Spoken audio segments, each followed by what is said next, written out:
Primero que todo, estoy muy agradecido de estar acá por segunda vez. Y mis agradecimientos no solo a la comunidad de Argentina, sino también a la de Uruguay, todo Río de la Plata, porque siempre me hacen sentir que juego de local. Así que un aplauso para ustedes por su cariño. Estoy muy agradecido, de verdad. Gracias. Entonces, ¿qué les traigo el día de hoy? Es el programador bipolar. Si se dan cuenta en este slide, aquí está el dios Jano, que tiene una cara que mira hacia el pasado y otra hacia el presente. Perdón, y otra hacia el futuro. ¿Tiene algo que ver con esta charla? No, pero tiene dos caras, es como bipolar en cierta manera, y se llama Jano. Así que siempre busqué la excusa de poner al dios Jano en unos slides, y ahora se dio la oportunidad, por suerte. Entonces, partamos ahora sí, en serio. En serio, si me acordara de poner el dispositivo que recibe esto. Partí muy nervioso, ¿ah? Me dieron mucho hype.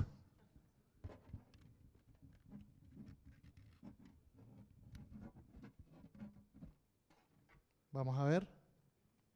Perfecto. Bueno, ¿quién soy yo? A pesar de toda esta introducción que me dieron muy bonita. Mi nombre es Jano González, @Jano González en Twitter.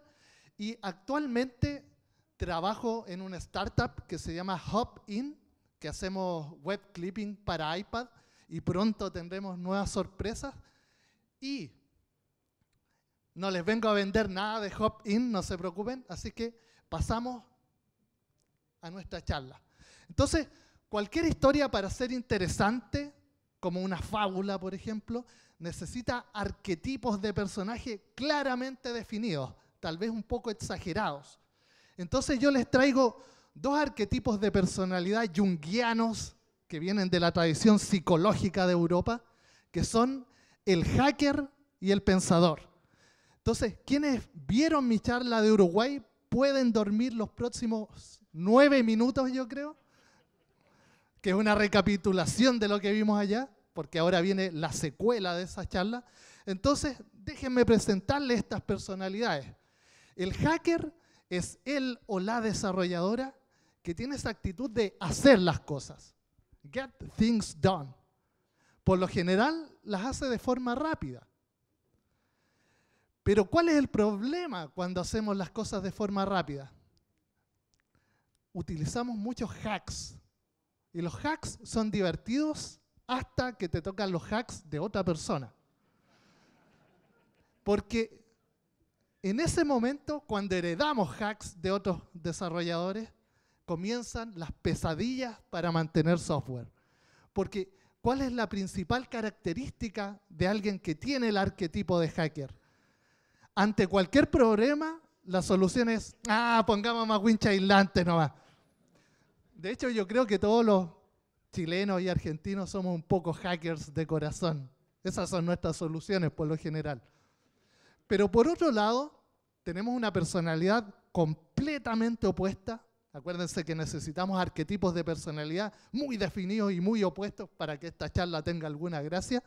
Entonces, nuestro pensador es él o la desarrolladora que piensa más allá, no ve solo lo concreto del problema, piensa en abstracciones. Esas abstracciones por lo general son muy mantenibles. Pero ¿cuál es el problema? A medida que agregamos abstracciones en nuestro código, ponemos capas que nos alejan del problema que queremos resolver originalmente. Y lo peor, al agregar más y más capas, nos introduce esta cosa de pensar cuál es la mejor forma de resolver algo. Y eso nos lleva a paralizarnos, a que pasemos un día entero pensando sin haber tirado una sola línea de código. Entonces, ¿cuál es el enfoque para resolver problemas de este arquetipo de personalidad? Por ejemplo, si mandamos a un pensador a arreglar la torre de Pisa, diría, necesito otro piso y la arreglamos. Siempre es agregar más y más capas de abstracción para solucionar los problemas. Entonces, después de analizar ambos arquetipos, quiero reflejarlos en mi propia historia personal como desarrollador. Cómo estos arquetipos definieron y siguen definiendo mi forma de programar. Entonces, no sé si muchos saben, pero yo me voy a retirar de la programación para cumplir mi sueño de ser cineasta independiente.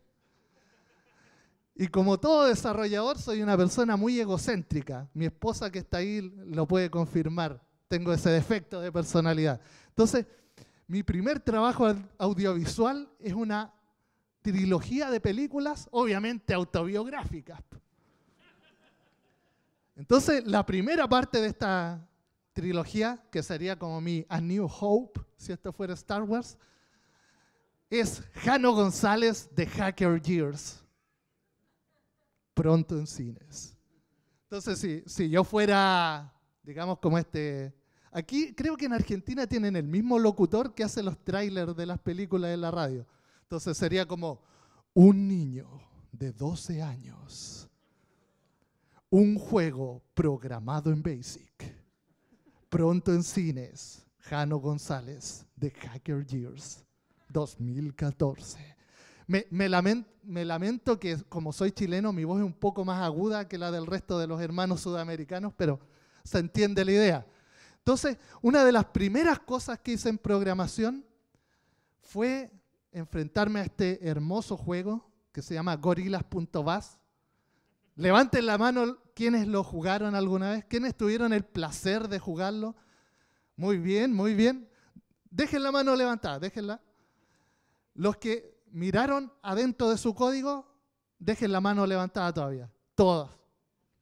Yo creo que esta historia no es solo mía, es una historia casi global de la comunidad de programadores. En mi caso, ¿qué pasó con Gorillaz.bas, este hermoso juego? Este juego era demasiado avanzado para el computador donde yo lo usaba, porque requería una tarjeta con la increíble capacidad de procesar 4 colores al mismo tiempo en la pantalla. Y el computador al que yo tenía acceso, lamentablemente solo tenía tarjeta Hércules monocromática. Aún así debo decir que fui un privilegiado de a mis 12 años tener acceso a un computador, algo que no todos los niños en Chile lamentablemente tienen la oportunidad, incluso en el año 2013. Y hacer correr este juego se convirtió en algo que tenía que hacer sí o sí. Y de esta manera me enfrenté a esta hermosa pantalla también, que es QBasic, para editar el código fuente de este juego y eventualmente, ocupando la ayuda, haciendo copy-paste, moviendo cosas de un lado hacia otro, logré que corriera. Y aún pienso, después de, ya tengo 31, eso fue cuando tenía 12, aún pienso que es el mayor logro de mi carrera como programador, en serio. Fue como esa cosa de la pérdida de la inocencia, de ser un mero espectador del código a ser protagonista.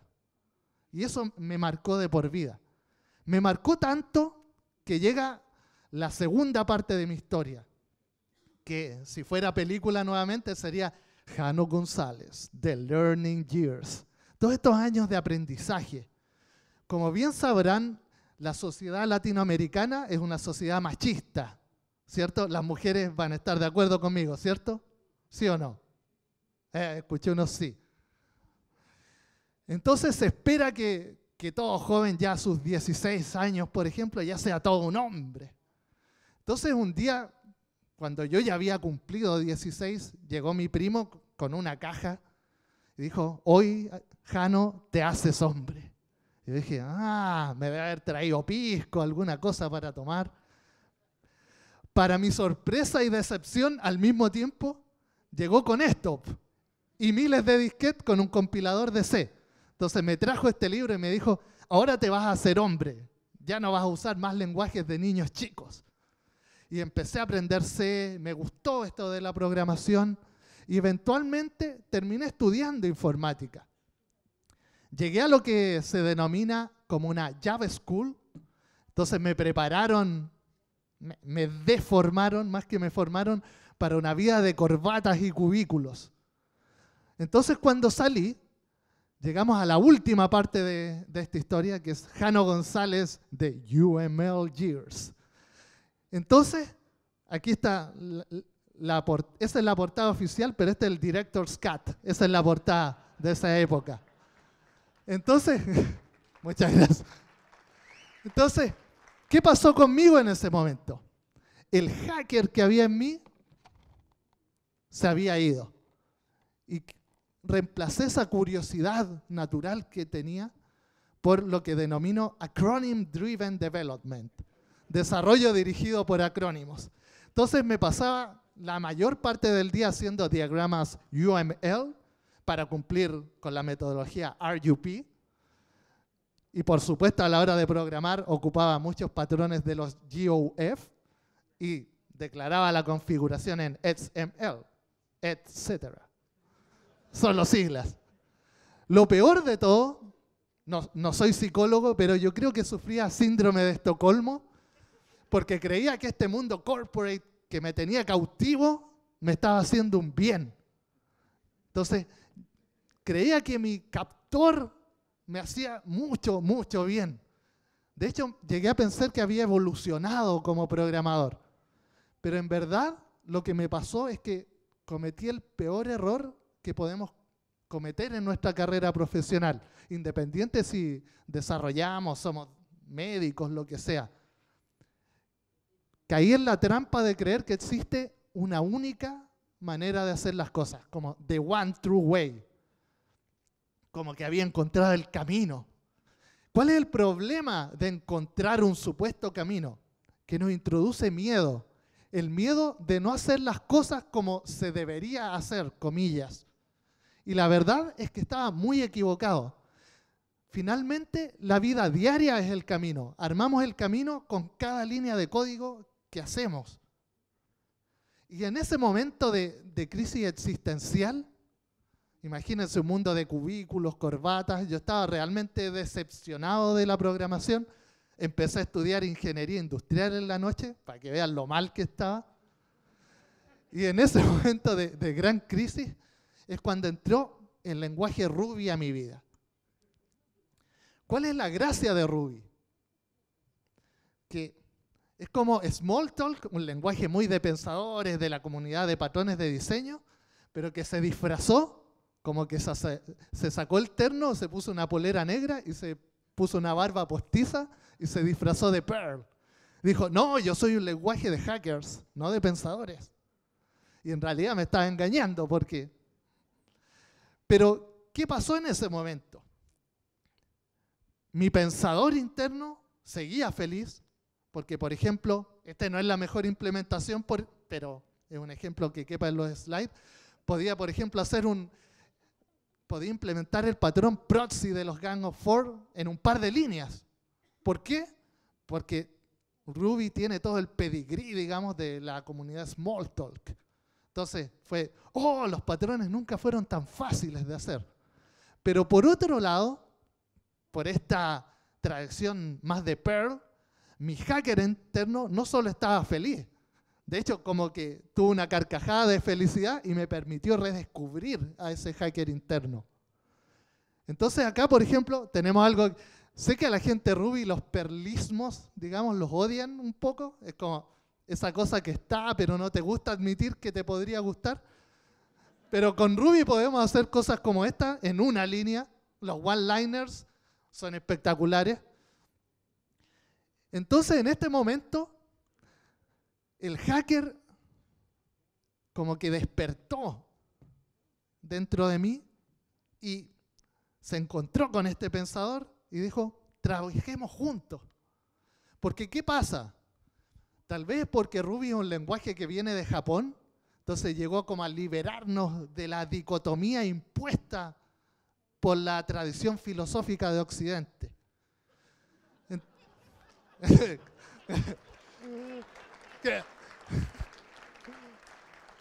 Entonces nos enseña que para que exista el pensador debe necesariamente existir también el hacker. No puede existir el uno sin el otro. Son el yin y el yang de nuestra personalidad como programadores. Entonces, demostraciones muy simples de cómo vive en armonía es, por ejemplo, que podemos hacer one-liners y al mismo tiempo estar utilizando conceptos de programación funcional. Entonces tenemos ambas personalidades felices en el mismo código. Esto habilita que nos expresemos muy bien como programadores o programadoras. Al estar ambas personalidades activas, podemos expresar mejor nuestra intención en el código. Entonces, este ejemplo, que es de mis favoritos, de hecho, gracias a este ejemplo, mi esposa dijo, podría considerar la programación como algo entretenido. Porque vemos que Ruby de verdad permite expresar nuestras intenciones. Digo, quiero abrir el archivo myText y por cada línea imprime la línea si hace match con un cierto string. Entonces es natural como nuestro propio lenguaje. ¿Por qué?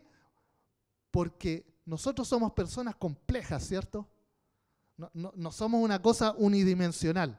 Y Ruby no es un lenguaje unidimensional tampoco, es capaz de adaptarse a nuestra forma de pensar. Entonces, ¿cuál es el camino para alcanzar la maestría en Ruby? La verdad, lamentablemente, esta es la verdad, el camino es que no hay camino.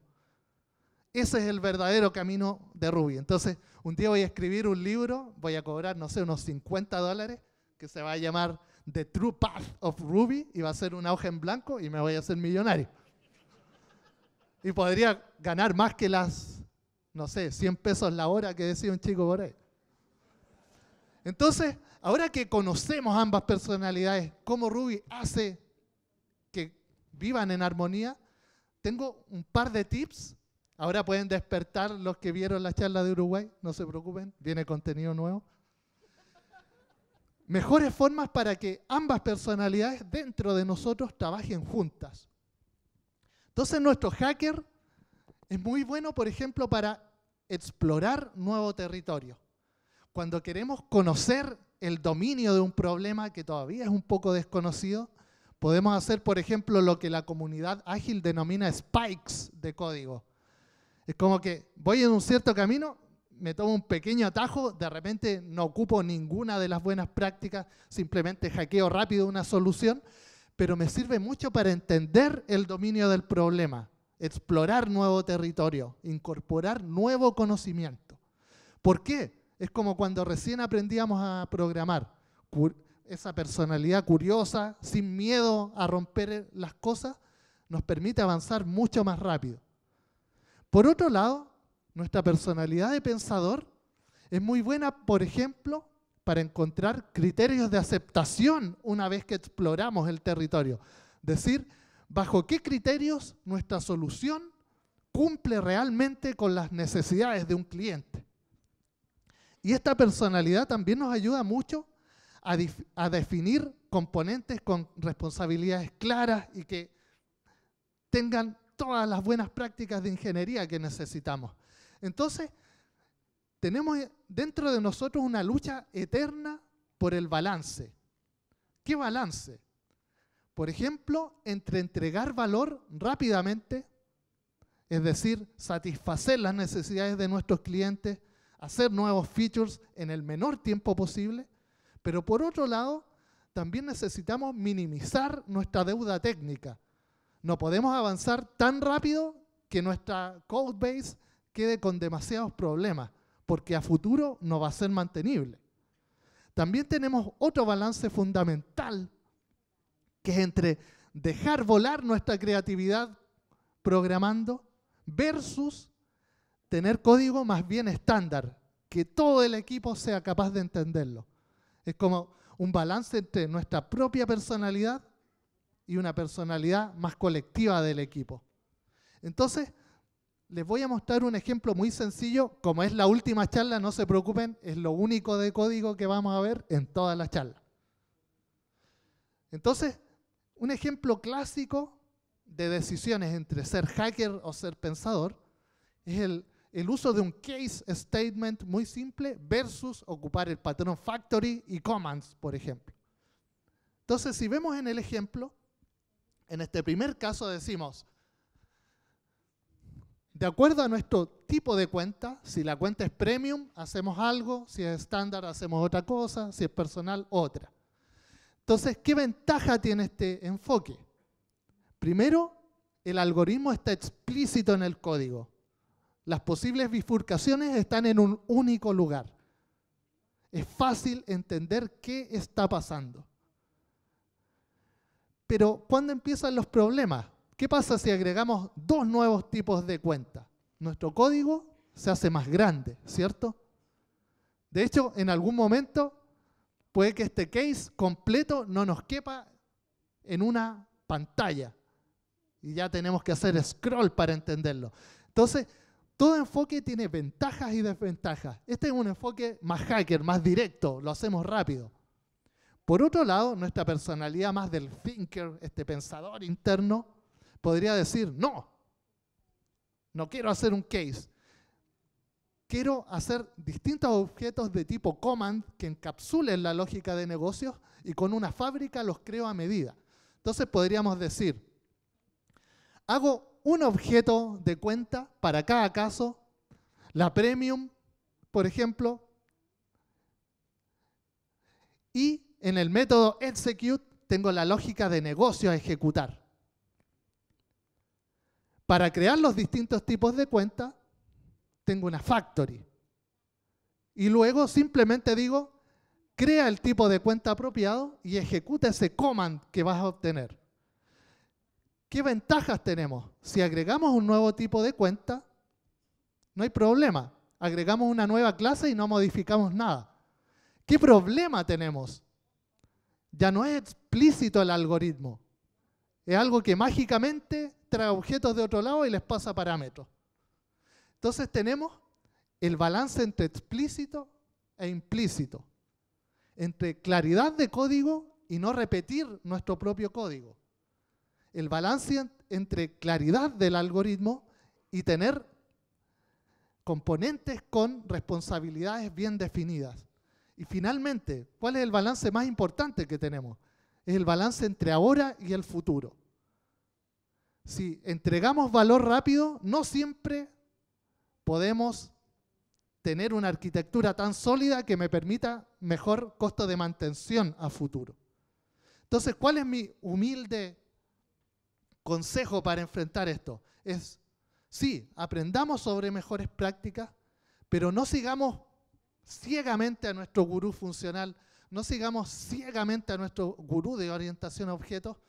Algo que me funciona bien a mí, por ejemplo, que no necesariamente le va a funcionar bien al resto, es tener casos de test bien definidos y puedo partir bien hacker al comienzo y a medida que veo que el problema se hace más complejo, extraer abstracciones de mi código y mientras los casos de test se sigan cumpliendo, voy bien.